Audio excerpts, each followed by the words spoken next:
بسم اللہ الرحمن الرحیم۔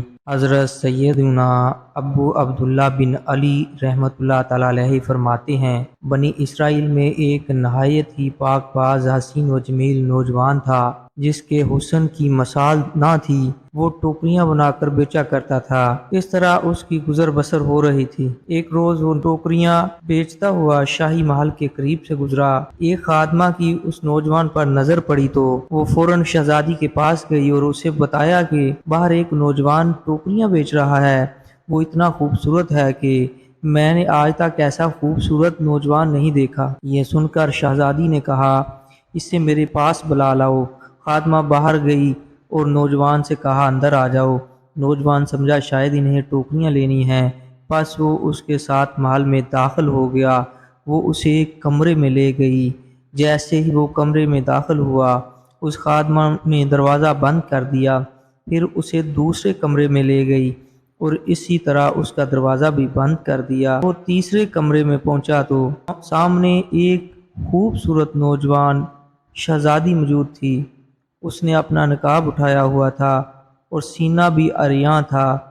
جب نوجوان نے شہزادی کو اس حالت میں دیکھا تو کہنے لگا، جو چیز تم نے خریدنی ہے جلدی سے خرید لو۔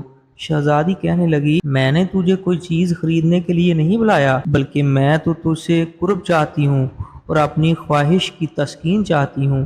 آؤ اور میری شہوت کو تسکین دو۔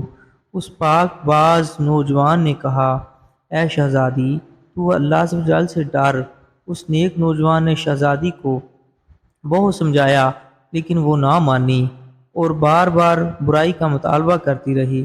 پھر اس نوجوان سے کہنے لگی، اگر تو نے میری بات نہ مانی تو بادشاہ کو شکایت کر دوں گی کہ یہ نوجوان برائی کے ارادے سے محل میں گھس آیا ہے، پھر تجھے سخت سزا دی جائے گی۔ تیری بہتری اسی میں ہے کہ تو میری بات مان لے اور میری خواہش پوری کر دے۔ نوجوان نے پھر انکار کیا اور اسے نصیحت کرنے لگا۔ بالآخر جب وہ باز نہ آئی تو اس عظیم نوجوان نے کہا، میں وضو کرنا چاہتا ہوں، میرے لیے وضو کا انتظام کر دو۔ یہ سن کر شہزادی بولی، کیا تو مجھے دھوکہ دینا چاہتا ہے؟ پھر اس نے خادمہ سے کہا، اس کے لیے محل کی چھت پر وضو کا برتن لے جاؤ تاکہ یہ فرار نہ ہو سکے۔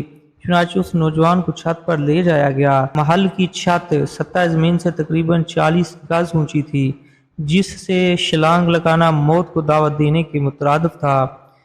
جب نوجوان چھت پر پہنچ گیا تو اس نے اپنے پاک پروردگار عز و جل کی بارگاہ میں عرض کی، اللہ رب العزت، مجھے تیری نافرمانی پر مجبور کیا جا رہا ہے اور میں اس برائی سے بچنا چاہتا ہوں۔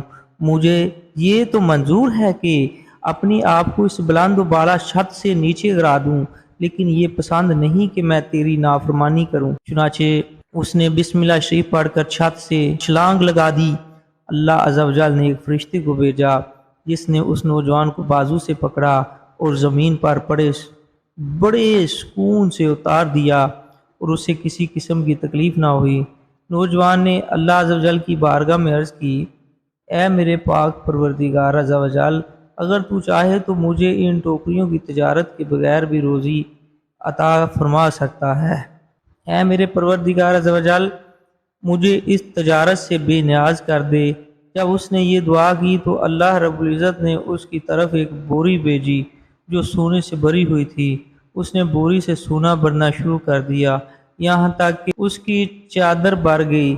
پھر اس عظیم نوجوان نے اللہ عز و جل کی بارگاہ میں عرض کی، اے اللہ عز و جل، اگر یہ اسی رزق کا حصہ ہے جو مجھے دنیا میں ملنا تھا تو اس میں برکت عطا فرما، اور اگر یہ اس اجر کا حصہ ہے جو مجھے آخرت میں ملنا ہے اور اس کی وجہ سے میرے آخرت کے اجر میں کمی ہوگی تو مجھے یہ دولت نہیں چاہیے۔ جب اس نوجوان نے یہ کہا تو اسے ایک آواز سنائی دی، یہ اس اجر کا 25واں حصہ ہے جو تجھے اس گناہ سے صبر کرنے پر ملا ہے۔ تو اس عظیم نوجوان نے کہا، اے میرے پروردگار عز و جل، مجھے ایسے مال کی حاجت نہیں جو میرے آخرت کے خزانے میں کمی کا باعث بنے۔ جب نوجوان نے یہ بات کہی تو وہ سارا سونا غائب ہو گیا۔